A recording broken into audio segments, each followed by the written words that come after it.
రాధా ఇటు ధరణి ఇద్దరు ఒకేసారి అవుట్ అయిపోవాలక్క.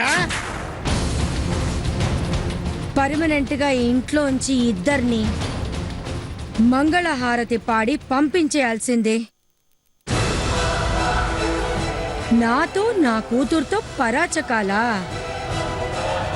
పందాలు కడతారా పందాలు? అంతేక వాళ్ళు లో క్లాస్ పీపుల్. కుక్కను తీసుకొచ్చి సింహాసనం మీద కూర్చోబెట్టినా శోకాలే కాని శ్లోకాలు చదువుతుందా? అలాంటి వాళ్ళు వాళ్ళని ఇంట్లోంచి తరిమేయాలి. తిరిగి మళ్ళీ ఇంట్లో చక్రం తిప్పాలక్క నువ్వు. అవును మమ్మీ, తిరిగి తాళాలు గుత్తితో సహా నీ పవర్స్ నీకు తిరిగి రావాలి. నా పొజిషన్ నాకు దక్కాలి. బావా మన కంట్రోల్లోకి రావాలి. అక్క ఉడతా భక్తిగా నాకు తెలిసిన వశీకరణ మాంత్రికుడు ఒకడున్నాడు, అతన్ని పిలుచుకురానా? అక్కర్లేదు. అప్పుడెప్పుడు ఆత్మలంటూ బఫున్ని తీసుకొచ్చావు. ఎవరు అక్కర్లేదు.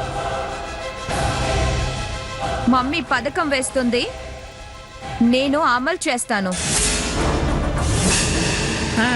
నేను హెల్ప్ చేస్తా లేక. అవసరమైతే చేద్దుగాన్లే. Okay thanks. మమ్మీ మంచి ఐడియా ఒకటి ఆలోచించు.